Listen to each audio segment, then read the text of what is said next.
Some believe that before the universe, there was nothing. They're wrong. There was darkness. And it has survived. Hello, here we go. I've got a long name. This may take a while. Set 2 years after the Avengers, Thor the Dark World pits the God of Thunder against an enemy older than the universe itself, who threatens to bring darkness to the 9 realms. Sky Movies sat down with the filmmakers and stars of the movie to find out more and discuss all things Thor. Thank you. So what did you set out to achieve this time round with the Dark World?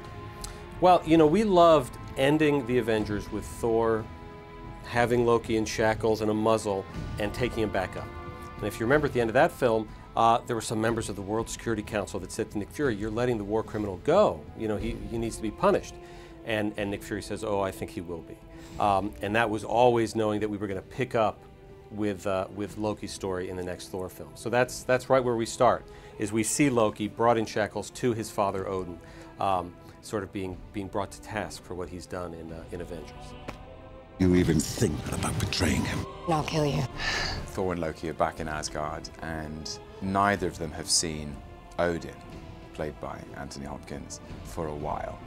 And Thor is kind of tasked with going out to put out the fires which have started in his absence all over the 9 realms of the universe. All yours.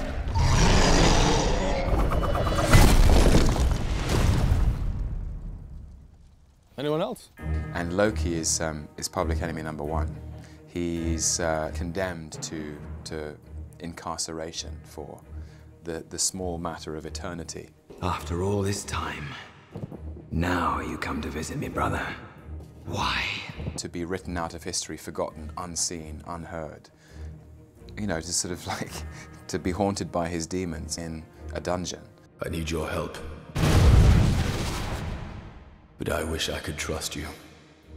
If you did, you'd be the fool I always took you for.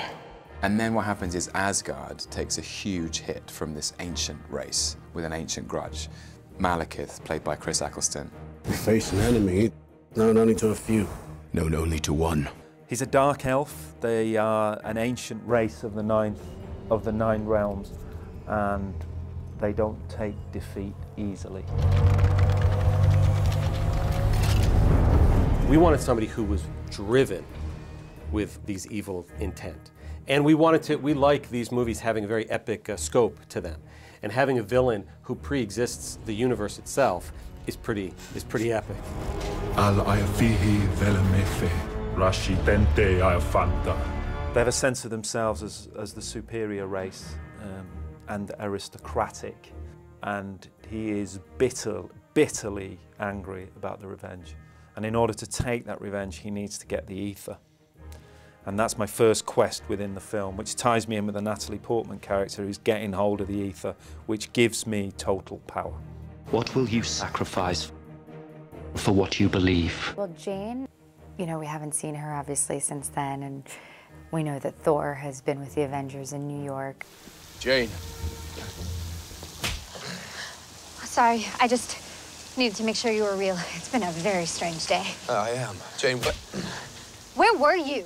She's pretty angry, but she's moving on with her life. She's focusing on her work. She's trying to keep going, but of course, he's in the back of her mind. Where were you? Heimdall could not see you. I was right here where you left me. I was waiting, and then I was crying, and then I went out looking for you. You said you were coming back. I know, but the Bifrost was destroyed. The 9 realms erupted into chaos. Wars were raging, marauders were pillaging. I had to put an end to the slaughter. As excuses go, it's not terrible. Now Jane goes to Asgard, so she's the one who's, you know, this short little woman walking around with all these Amazonian beauties around her. What's gonna happen? Hold on. Wait, what? Jane! It was definitely funny to have the gowns on all of a sudden, so, but fun for me, because I got to interact with all those characters this time, you know, with Sif and with Loki and Odin and Frigga, all characters who had been sort of peripheral in Jane's world in the first film. In our story, Thor's, maturation continues, and he goes from being a young man full of ambition to a guy who starts to realize just how complicated the world is and how difficult growing up can be. You must be truly desperate to come to me for help. The film is called The Dark World, which is partly the land of the dark elves, but it's also, for me, adulthood, when you start to realize that things are not as simple as you thought they were. So it's watching Thor grow up and sacrifice things he didn't think he had to sacrifice. You should know that when you betray me, I will kill you. When do we start? Was it nice for you to have these two actors in Tom and Chris who are playing the characters for the third time, so kind of know their relationship a lot better than they would have done the first time round? Yeah, I think, for a director, it was sort of the ideal balance that I inherited two actors who really knew their characters and felt very comfortable in those characters, but we were taking them somewhere they'd never been before. So it wasn't a repetition of something they'd done before. It sort of required what they'd done before, but we got to discover new territory together. Because if you see the film, you'll see that they go through things that they've never been called upon to go through together before. I'll find a way to save us all. The hero is only as good as the villain, and in this case, I couldn't be more thankful that it was Tom and Loki opposite Thor, because I think it is the most interesting stuff with Thor's character is that relationship with Loki. And only because of what Tom did with that character has he been in each of these films. I don't think the plan was ever to have him and be in all of them, but he's brought so much to the table that it was, without him being there, there was something missing. So it's, all credit to him. That was from New York. I like her. He's an amazing character. He's just so fun and complicated and a mixture of so many things. So it's good. It's a privilege to come back and play him. It's very rare to come back and play a character twice, let alone 3 times. Your world will be extinguished. Let's talk about the scale of this movie compared to the first film, because I think by Marvel's recent standards, the first movie is looking kind of small compared to what they've done recently. It's an epic movie. Epic. Like, yeah, the scope is gigantic. I was blown away, and in 3D, it's just an assault on all your senses. In any sequel, there's an obligation to sort of expand. So, if you've got 9 realms, if you saw 2 in the first movie, we had to see at least 4 or 5 in this movie. So, our worlds are getting bigger. I've got this completely under control. Is that why everything's on fire?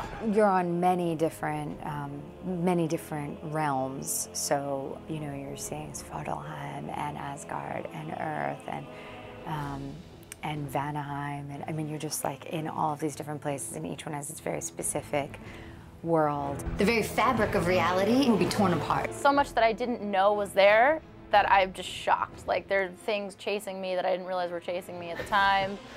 So much going on. It's really worth every penny of your ticket money. It's a perfect movie. If we do nothing, they'll destroy us. You, what realm is this? Alfheim? Dornheim? New Mexico? You dare threaten me, Thor, with so puny a weapon? What? He was freaking me out.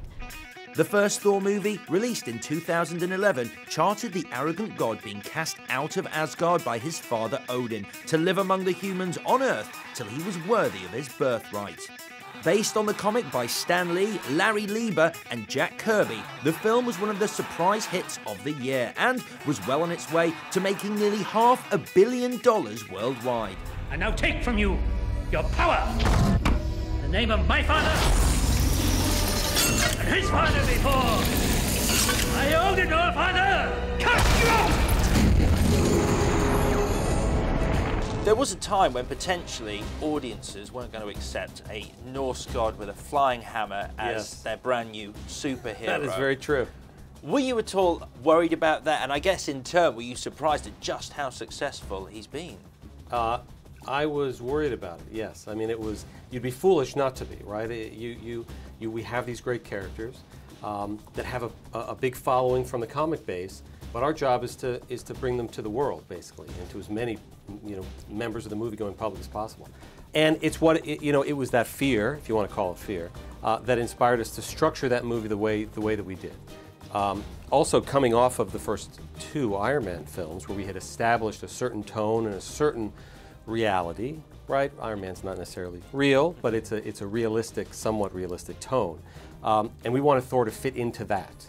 And as you point out, his Norse heritage, he comes from another planet, he's got a magical hammer, was not the easiest thing in the world to tie those 2 together. I need a horse! We don't have horses, just dogs, cats, birds. And give me one of those large enough to ride. He's one of the most challenging characters to sort of make accessible, and I think Ken Branagh did an amazing job, first of all, by pulling that cast together. I mean, now that we've seen Chris Hemsworth be Thor, no one else in the world could do that role, and I think the same thing's true for Loki with Tom. So he launched the character and made people realize how well it could work. Loki, what are you doing here? I had to see you. What's happened? Tell me, is it Jotunheim? Let me explain to Father. Father is dead. I think we were just as kind of nervous about it as anyone else. You know, the idea of red cape, big magical hammer, long blonde hair, you know, was kind of ridiculous. And I think that, you know, Ken had a great balance of sort of humor in that film with the action and drama to, you know, for people to sort of buy into it. I'm sorry, but I can't take you. And this is where we say goodbye.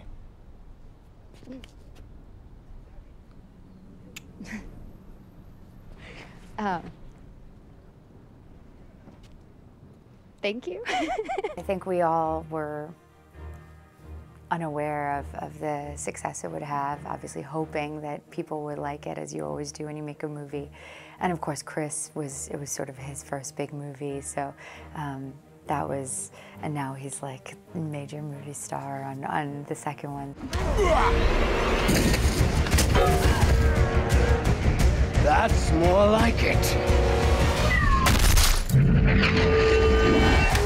And in terms of what it feels like, I mean, quite literally what it feels like to put on that cape and to pick up that hammer. And has that changed between the very first time you did it to when you were doing it for this movie? I mean, it's still as uncomfortable as it was the first time around. There's certainly, I guess, you're somewhat prepped for that uncomfort. But I mean, the mechanics of it aren't overly functional. You know, especially in the fight scenes when you're being ratcheted through walls or you're forced to kind of bend and do some big stunt, and you're kind of locked in, you know, 3 or 4 positions. It's tough, but it's cool. You know, Anthony Hopkins on the first day shooting said to me, "Oh, just look at this. You know, no acting required here," and it's true. It sells such an image of what we're trying to sell, so it's we can just get on with the truthful, subtler versions of it. You've forgotten everything I taught you. But a warrior's patience. While you wait and be patient, the 9 realms laugh at us. If the old ways are done, you'd stand giving speeches while Asgard falls. You are a vain, greedy, cruel boy! And you are an old man and a fool! I don't like to talk about money because it's an ugly thing, but it would seem only appropriate to mention that right now you have both the 3rd and 5th highest grossing movies in the history of cinema with Avengers and Iron Man 3 accordingly. Congratulations, first of all. Is there some kind of secret to Marvel's success at the moment, and what it is about your films that audiences just seem to really love? I'm going to give you a very cornball answer. We just work very, very hard on them. And we don't take anything for granted. We don't take the success that you've just mentioned for granted. You know, we just finished this most recent Thor film about 2 weeks ago and have been working on it for 2.5 years every day to make it as good and as fun as we can be, and never take it for granted the audience is going to come anyway, or our fan base is so large that they're going to come anyway. They need a reason to come, and they need a reason to stay, and they need a reason to come back. And each and every movie we make needs to be that reason. So it's just a lot of hard work from a lot of people at the studio. Thor, your bravery will not ease your pain. There is something really exciting that you do, because I mean, if you look at the list, you've got Shane Black, Jon Favreau, Kenneth Branagh, to an extent Joss Whedon, and now Alan Taylor. These are directors that have not been handed the budgets that you hand them, and not proven directing action in some cases to the level that these films contain. it's quite daring what you do, and yet you always seem to come up trumps. How is that? Come up trumps. Well, it is our belief, frankly, that we have a very solid infrastructure at Marvel Studios and a lot of very, very talented people that work at Marvel Studios. And we have relationships with, we believe, the best artists and the best technicians who know how to do those larger action sequences, from the visual effects vendors to our previs teams, to our animatic teams, to our storyboard artists. So that sort of liberates us to say, okay, we're not going to rely on the director to bring know-how to all these things. We have that know-how. We want directors to come in to bring something else. We want directors who can elevate all of this artistry and make unique use of it. And Joss is the best example of that, because Avengers was always, the most important thing about Avengers was not the spectacle, was not the action, of which there's obviously a tremendous amount. It was the character interactions. It was the humor between the characters. It was the emotion between the characters. And that's what we thought he would do an amazing job with, and he did. So when we meet with directors, it's not about what they've done, it's about what we believe they can do combined with our characters. In terms of the director of this film, he's coming off the back of just one of the greatest TV shows of all time, yes, in Game of Thrones. Yes. I assume you'd seen his work. What made you go, Alan Taylor, the right guy for the job? I mean, it's not just Game of Thrones. It's Mad Men, it's Sopranos. Somebody just reminded me the other day he did episodes of The West Wing. I mean, it is sort of, if television is having a renaissance now, which I think it is, he has been a big part of that. And when we started looking at TV directors, his name just kept popping up on all these great shows, culminating, of course, in his great work of Game of Thrones. And Thor is a different tone and is a different texture than Game of Thrones, but it shares enough of that sort of fantasy DNA that I thought maybe he'd be interested. Maybe his work on Game of Thrones will make him interested in maybe coming to do this movie for us, and thankfully he was.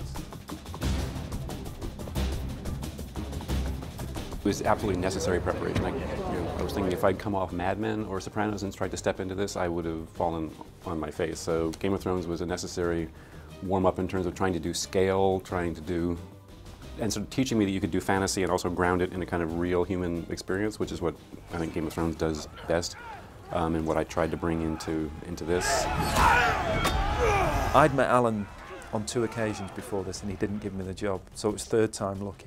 And that was a major attraction because I think one of Game of Thrones' strengths is the performances. It's got scale, it's got sci-fi element, it's got extraordinary characters, but you always believe in the reality of the characters, and I think Alan was a very good choice for this film, for a Marvel film, because it keeps the actors happy. Because when you've gone through the makeup and the costume and you get your dialogue, you actually want to do some character work, and he is brilliant with actors. What makes you think you can trust me? I don't. You should know that when we fought each other in the past, I did so with a glimmer of hope that my brother was still in there somewhere. It was hard to think of anyone but Ken Branagh directing me for this film or to continue on this film. But, you know, Alan was fantastic, and I'm a huge fan of Game of Thrones, and I just finished watching, the series and loved every aspect of it. You know, the way it tied in there was a heightened reality to that, but it was grounded in an organic kind of truth, and that was what he wanted with Asgard, to feel like it was a place, and it was accessible and has the characters. And it does. It has a Viking, battle-torn kind of feel to it. And there's a history to it, I think, this time round, which is a great sort of, next evolution from the first one. Jane, I fought to protect you from the dangers of my world, but I was wrong. I was a fool. I believe that fate brought us together. I mean, I didn't have any, action sequences that I dealt with him for, but he's very, very good and very smart in his little tweaks. Darcy's a fun one because we've established her already, and her part is pretty straightforward. But if he has an idea, he'll just come whisper it and then leave. He'll just come, drop a brilliant little nugget, and then peace out. He's gone, and then it just changes everything. We're from different worlds. Maybe they're separate for a reason. He has such an incredible visual capacity to imagine this wide scope for the film. That was really impressive, to get to watch it after being on set. You're like, oh my God, everything was in his head, and it just made it on screen. And then he also has, he has this philosophy PhD, so like every theme and relationship in the movie has some like philosophical background. He'd, you know, be like, this is, you know, really much more Hegelian now that we're changing, you know, and he'd talk about it in those terms, which just gave a sort of like different level to the movie, I think. That's amazing. I probably need an encyclopedia there going, who are we referencing? Oh, I didn't understand a word of it, but I was impressed, is what I mean. And I think that there's just a lot more thought than, you know, we feel it on the like really fun entertainment level, but he's got something much deeper going on underneath.